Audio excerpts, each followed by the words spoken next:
Greetings hobbyists, this is Artisans of All, and in this video we're going to have a look at some tips and tricks on how to modify STLs in Blender. So this is following up from a video that I did a year ago. It was sort of the beginning of the channel actually, and the sound quality is awful, but it does go through the basics of how to import STLs into Blender and some other things you can do with them that are quite useful. There's a link for that in the description, so do feel free to check that out. But we are going to be covering some basics of that in this video as well, and we're also going to look at some of the things that have changed because obviously we've got a newer version of Blender. I've set my Blender up to be basically the default with the exception that we've got screencast keys, so you can see those in the bottom right hand corner, and that should make this easier to follow along, but I am going to talk through everything that I do. I'm going to try and simultaneously make this really clear for beginners, because for a lot of you, you might be just doing this for the first time and coming into Blender, but for those that are a bit more experienced, I will talk through some tips and tricks that hopefully you'll find useful as well, and we're going to do that in a couple of stages. So the first stage we're going to talk about is how we can bring something into Blender that's going to be easy to edit, and we're going to talk about some tips and tricks to make it as editable as possible, because that's one of the biggest problems with bringing an STL into Blender, is that they don't always work particularly well to begin with. And to start that off, we actually need to come out of Blender,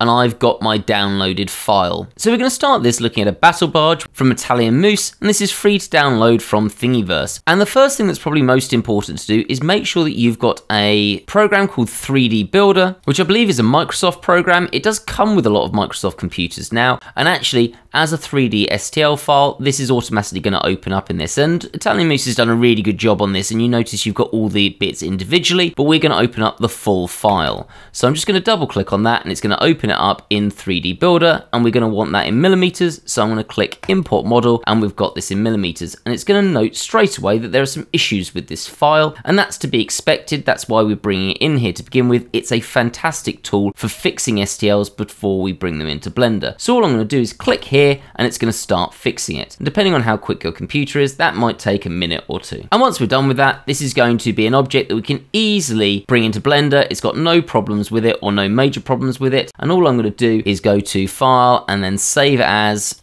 And we need to change that from the 3MF format into an STL format, and I'm going to call this fixed, just to make sure it's clear. I'm not going to save this over the other one. And that's so we can talk about something later. So save that, and then we're going to come into Blender, and then we're going to bring this in. So first of all, what I'm going to do is just select everything and delete it. I don't want any of that. And then we're going to go to File and then Import, and we should have the STL option. If you don't have the STL option, it's because you're working in an older version of Blender. Now that should be there as a default, but if you aren't, go to Edit and Preferences, come to the Add-on tab and just type in STL and make sure that that is ticked, and then click Save Preferences, and then it will be there regardless. So File, Import, and then STL. Come to where you've got this saved, and then you just need to open that fixed version. Now, this sometimes can take a second for Blender to work things through, so don't be impatient. Just wait for it to happen, and it has actually happened. We can see that we've got this in here, but we can't see it. But I know that it's happened because we've now got this little dot, which is the origin. So this is my first tip. Instead of scrolling around looking for this thing, which is actually there, just click the number pad full stop, or I guess it's a decimal place button, to be able to see this. Now at this point, this is actually pretty good. We've got everything sorted and we can edit it, but it is not the clearest. Now I do this with all my other videos automatically, but in case you're new, to make this a bit easier to see, I would come up here to your viewport shading, click on matte cap, and then change this from the grey to the red. I just prefer that slightly. You can leave it as the grey if you want. And then you want to importantly click cavity, and you'll notice that suddenly makes everything a lot clearer. And then I then change this from type from screen to both, and then I up my ridge on both of them, and you'll see this exaggerates the ridges, the high points, and then for the valleys I put that up to 2, and on this one I also take it to 2, though it can go further, but anything more than that I find a bit much. And then suddenly it's a lot more easy to see. Now at this point we can come to edit it, and if I just press tab, we go into edit mode, and you'll notice we have not a massive problem, but something that's a little inconvenient. And that is that STLs are triangulated, which means everything is a triangle, and you can see that all here. It makes editing things like, or if I just click 3 to go into face mode, it makes editing things like this a bit of a pain. Now, there's nothing we can do about that as we bring it in. STLs have to be triangulated because otherwise they won't be made of flat faces. If you think about it, a triangle has to be a flat face. There's no way it can be curved or bent, whereas anything that's a square, if I I just Shift and A and bring in a plane, and let's just scale that up, move that up there. This is obviously a square. If I go into edit mode and then have a look at the vertices, if we can move one of the vertices down, so G and then Z, that will make something that isn't actually flat anymore. It's twisted and Blender doesn't really know what to do with it. And we need to basically triangulate it. So if I click that and press J, that makes these two flat surfaces, which are triangles. Everything has to be a triangle in an STL, otherwise it can't function in the programs. But this for us is really not useful. We don't want all these triangles, so we want to be able to fix this. Just press 3 to go into face mode again. Now there are several ways of doing this, and I'm going to use a limited dissolve. So if I press A to select everything and then X, we get these delete options, and I'm going to click limited dissolve. Now what that does is that deletes everything that is underneath a certain angle, and if I come down here you can see that that angle is set to 5 degrees, which means we've deleted all of the lines, all of the edges that were here and the vertices that were made by them. Now you can change this up or down, so you can go higher or lower. 5 is a very good starting point, but if you're working on something that's really detailed, so for example you've got this, you'll notice has been made not particularly nice. If I click off of it just here, that's not looking great. You can change that to not be 5. You could change it to, let's say, something less than that, let's say 2. And that will generally do a little less damage to some of those curves, while it should still sort out all of the flat faces. It's pretty quick, it's pretty effective. And importantly, it comes free with Blender as a tool. And now we can select our faces nice and easily, and we can do lots to modify them. And this actually, now that we've got this as a Blender file, gives us loads of options to fix things really quickly. So just some quick ones that are my general favorites. For example, if I wanted to add some detail here, I could just select all of these faces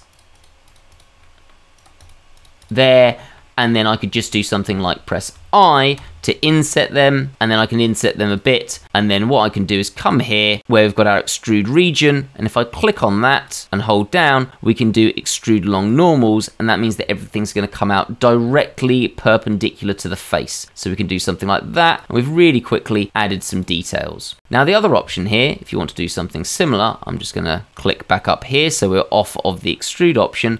I'm going to select all of these again, and just show you something slightly different you can do, which is quite nice. It's a similar idea.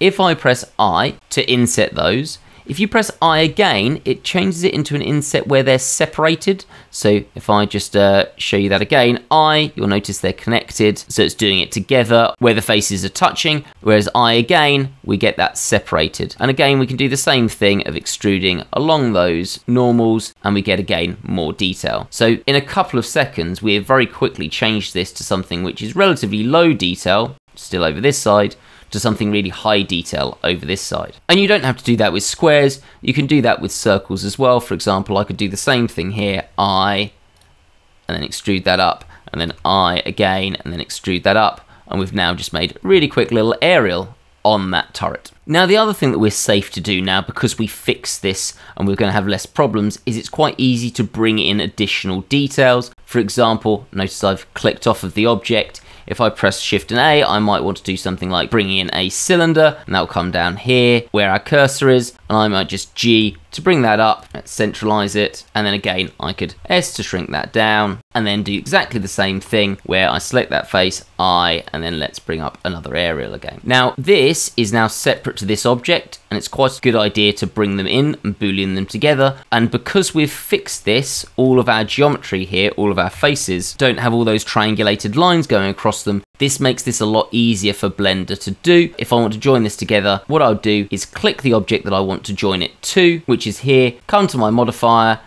add modifier, and then we want to use a boolean, which will automatically be a difference boolean. We want a union boolean to bring things together, and then I click the object that I want to join, which is that one. And then you'll notice we get this strange sort of rendering because we've got the two objects on top of each other. And you can see I've got my main object here in the object outliner, and then I've got my cylinder on top. If I just hide that cylinder, we've now got our thing that's joined together. And if we want to make this permanent, we just need to click there and apply. You also have other options. So for example, if I change this to a difference boolean, what will happen now is it will cut out the object that was joined into it. So that's quite cool for making things like battle damage, windows, and things like that. So that's the positives of doing things with Blender when you've fixed the file already. Now there is one other thing that I will mention. I'm going to get rid of that boolean because I don't want it, and that is that if you want to make your life a little bit faster, you can also mirror things across to the other side. Now this isn't a good idea with this model because it's not actually symmetrical. You'll notice that these look different, so it's going to cause a slight problem with it. We'll come to that and how you might solve that in a second. But if I click on this, add modifier, and click mirror, you'll notice that this is mirroring currently along the x-axis. If you look at the gimbal in the top right hand corner, you can see what axis we're going across. We're going across the x-axis, and you'll notice that it has mirrored everything to the other side. So that makes this nice and quick. We only need to fix one side to do the other one, but you will notice that it is now mirrored this, which is causing a little bit of a problem on this front one. Not a huge one, it's just not the way that it originally was. So that's an option as well. Do notice for this we want to go from negative x, so this is this side, to the positive side. If you want to do that differently, then you need to mirror it by clicking the bisect, which then has done it from the other side. But I normally just go from the negative to the positive. Okay, and you can see which is negative, it's this side. So that's generally good for some quick fixes and some adding little bits of detail. And it is really nice just to add these extra little bits, especially for things like big spaceships, because it means that when you're dry brushing, you can do things relatively quickly and easily. And also, well, why not make it your own? If you're going to 3D print it, why not add some extra details? However, there is another option, and I want to cover that now because this might be what you're wanting to do if you want to go into maybe a little bit more detail with your modification.